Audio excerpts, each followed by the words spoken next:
URC round 7, the makeup games. There was 5 of them on over the weekend, folks. I managed to catch up on a couple of them and then caught the highlights of the ones that I missed. We'll go through some key events, some stats, and you guys can let me know your thoughts. Overall, I mean, again, it's a pretty bloody good week for the South African teams. Hey, they have smashed their way through to 4 wins. I mean, one of the games was a bit close, but man, that's I know this is a make-up round, and the teams aren't at full strength, and it's the reverse situation that we had at the start of the year when, remember, all the Springboks guys were either playing in the Rugby Championship or getting ready for a tour of Europe. But man, 40-3, 38-6, and 57-12. That's a pretty bad look for the competition. That's a lot of hidings. I mean, like I said, it's nice to see the South African team's records kind of evening out because they started the competition as I said, with the opposite situation. But yeah, it's just, I don't know, man. I want some competitive games rather than absolute one-sided hidings. But fingers crossed next week, once all the Six Nations guys are back with their teams, then we will see things kind of even out a little bit. But yeah, we'll see how things go. The first one, the Bulls and Scarlets. I didn't watch this one because, yeah, I had seen the result and I was like, man, that's pretty messy. I don't think I'm going to get a heck of a lot from watching that. And sure enough, the Bulls absolutely put the Scarlets guys to the sword. Moody, who I'm not familiar with, scored a try within like a minute. Kutsia got 2, one towards the start and one towards the end of the game. The Bulls forwards, man, just seem to be absolutely dominant. Brink got 1. It's the first time I've seen him in a Bulls jersey. Grobbelaar got 2, Lowe got 1, Nokia got 1, and Hunt got 1. Nokia's one was crazy. If you're throwing a pass that even a big forward like Nokia can read and then gallop, as the commentators called it, to the line, then something's really wrong. Like, that guy's a massive human being.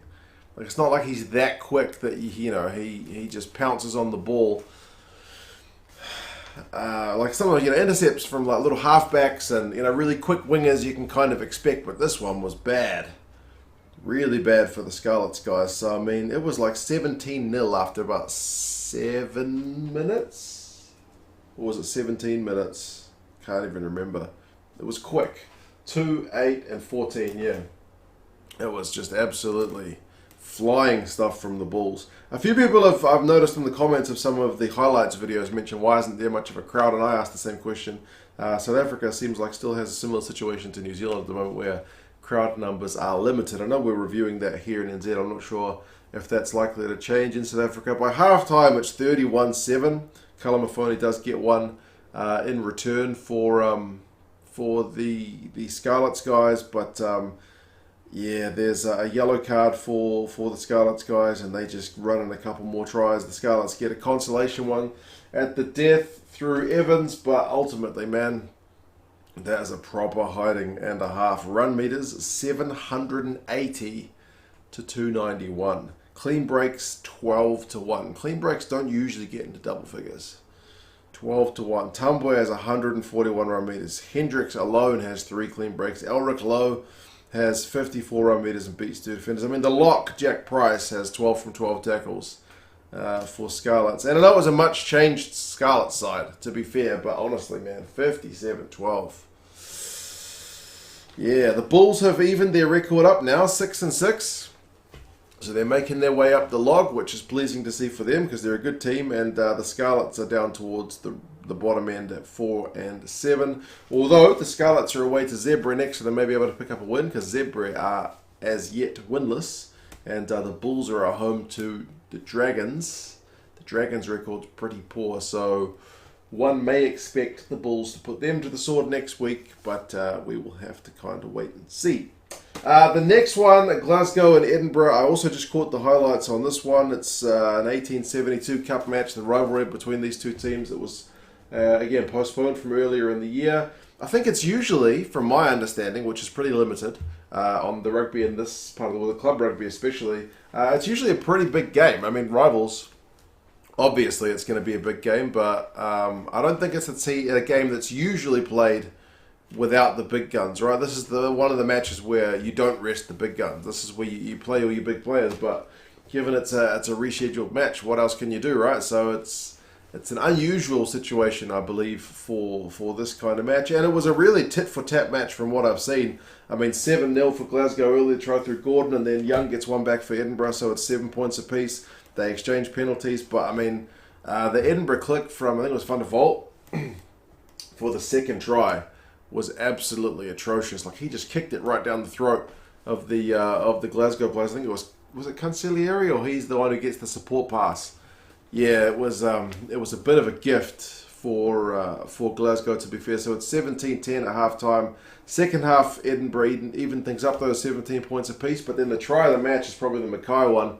Cancellieri has a big line break to set that one up as well. It's turnover ball, 24-17, and then penalties make it 30 points to 17, which is the old final score. So once Glasgow were able to kind of get 2 scores ahead, they just kind of able to push on. But they didn't get a bonus point. They kicked it out at the end, which was bizarre.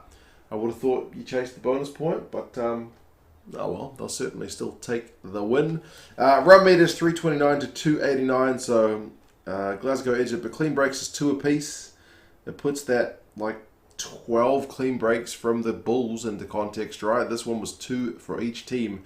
Turnovers conceded, though, seems to be the brutal one for Edinburgh. They had 15 to Glasgow's 7.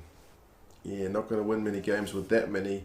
Times we surrender possession. Cancellieri 73 run meters. I'm going to say 75. Bad handwriting. 1 clean break. 3 defenders beaten. The lock Phillips has 13 from 14 tackles for Edinburgh, but Glasgow are sitting pretty well on the log. They are 9-4 on their record. They're away to Cardiff. And Edinburgh are 7 wins, 5 losses, and a draw. So it's kind of, I don't want to say gone to custard, but they were flying high earlier on in the season. They've lost a few kind of key games, so not as high up as they were. They're away to the Sharks next, which could be a really interesting game. The next one, the Lions and Munster. I did watch this one. I actually had seen the score, but it's part of the reason I decided to watch it, because I wanted to watch a close game, so I knew the score, which takes a little bit of the sting out of it. But 23-21, that's a good win for the Lions. I mean, the Munster guys aren't at full strength. It's the same, as I said, situation earlier in the year when the South African national team players weren't available. But Munster started the game pretty well, man. They had like a 14-0 lead, scored a couple of tries. John Ryan got one, and then both the Wycherley brothers end up getting them. 14-0 is pretty solid. But the commentators kept mentioning as well, maybe it's the case, because you're at altitude in Joburg and it's pretty warm. The Munster guys may be starting to tire a wee bit compared to the Lions guys, who are much more accustomed to that weather and just playing conditions. It's one of the advantages for the guys like, from the Lions and the Bulls, that they can play at altitude week in, week out. Edwil van der Merwe, who's been a great signing, gets a try down the left wing, so 14-7. But to be fair, they got their 3rd try, Munster, right before half-time, so maybe they weren't as tired as the commentators kind of made out. But 21-7 is a pretty good lead, and they got denied another try to Munster through a forward pass. It was pretty forward, so the TMO made the right call. But if they got that one, maybe the game goes a different way. But anyway, Similani ends up getting another one for the Lions. And it's the boot that ends up getting them over, because they score fewer tries. Similani had to move out to the wing instead of his usual spot on the midfield. But good work from the Lions guys, to be fair, to keep the scoreboard ticking over and put themselves in front. It's a 2-point win, but it's a win over a pretty big scalp. So, Munster are still right at the top of the table, but it's like I said, it's a good win. The Chituka brothers seem to be on absolute fire for the Lions guys, getting them out of dodge at key times when they were under heaps of defensive pressure. So, run meters 316 to 362, pretty close. Munster edging out. Munster have got more position and territory, but Lions have got clean breaks 6-1. The Munster attack was looking, I guess, a wee bit blunt, eh? I know they forced their way over a few times, but couldn't kind of open up the Lions' defence, especially in that second half. So, it's a bit of a concerning one, but I guess Munster's changing their coaches next season, so read into it what you will. I mean, the Lions are at 93% for their defence. They make 181 tackles.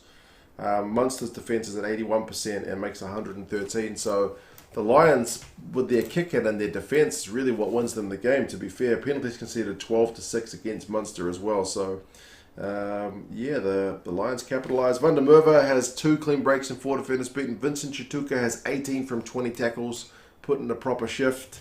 Hodnett, the flanker for Munster, makes 11 from 14 and has 37 run meters, but there's no real Munster guys who crack on with, like, heaps of clean breaks and, run meters and whatnot. It seemed to be a bit of a grind, but, yeah, there you go.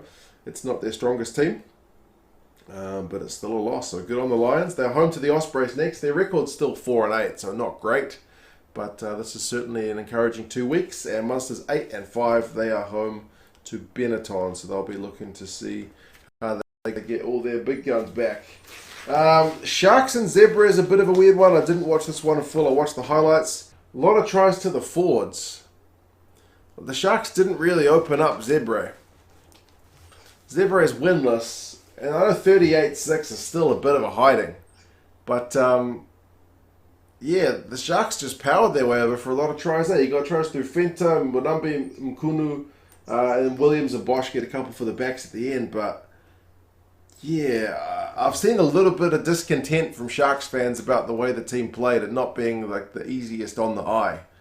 I mean, at half-time, it's only 10 points to 6, to be fair, but Zebre get a couple of yellow cards in that second half, and so many of these Sharks tries are just close range, and the Zebre guys just can't hold them out forever. The Sharks guys just end up powering over. So yeah, it's a surprising result. I mean, I know that they get one like Bosch's one. There's just space out wide because the Zebre guys have got a guy in the bin. But yeah, it's seemingly not the prettiest result for the Sharks because they've got a lot of talented players. So it's slightly surprising against the bottom team in the league that they weren't able to kind of open them up a bit more. So yeah, it's a weird one where you're maybe not that satisfied with 38 points to 6. I'm not sure how the Zebre fans will feel about it. They weren't really at the races. I mean, halftime, like I said, 10-6, they are in the game, but they're not able to get over the whitewash at all. Possessions 58-42, territory 56-44, clean breaks 4-1, all in favour of the Sharks guys. Penalties conceded as 16-13 with the Zebre conceding more, but it's a lot of penalties, man. It's a bit of a stop-start game, seemingly. Henko Fenta, the flanker, has 62 run meters and 3 defenders beaten, so a good shift from him, plus a try. For Zebre, Liam Mitchell has 15 from 16 tackles, but not a lot to shout about in that game, seemingly. So, yeah, it's a bit of a weird result. 7 wins, 4 losses, and a draw for the Sharks. They're home to Edinburgh. Zebre are back home to play Scarlets. They are none now from 11 attempts. The last one, the Stormers in Cardiff. Man, I watched this one. I mean, I love watching Warwick Gallant, to be fair. He was absolutely cracking in this game. They get some tries through the backs. Bit of a difference from the Sharks game. I mean, Cardiff went in front early, if you can believe it or not, with their penalty. So it was 3-0. And then 40 unanswered points from the Stormers. It's a bit concerning for the Cardiff boys. I mean, Cardiff had heaps of possession and territory early, to be fair, but they just couldn't get over the line. They only got that 3. I mean, Zas down the left wing to Nell for the first one. Zas has had a couple of great weeks from what I've seen of him. He seems absolutely in great form. He gets a try from himself. That one was Gallant, I think, putting in a little weird kick through. But I mean, Gallant is a key man in the Stormers side since he's joined there. He's I don't know, he just seems to be in great form, and I hope he's in the conversation for a Springboks recall, because even when the Stormers weren't having a great time of it up in Europe, he was still looking pretty good in the games I saw him play. He was the one putting in a chip and chase that sparked the Libok try, so it was 19-3 at halftime, and then they just go on in the second half. From turnover ball, they're deadly. They get a bonus point try by 60 minutes. Pokomela gets that one. Rus got one. Ivan Rus has looked very good as well this season for the Stormers. He's involved into a bit of everything. Great work rate. And then Pretorius gets one on 68 minutes. Well, then there's no points after the 68 minutes, so maybe they take the foot off the gas a little bit, but you're already 40 points up. So, a bit of mercy maybe towards the end. So yeah, it's a weird game. The ref is really chatty in this one. Very, very chatty ref. Yeah, I don't know.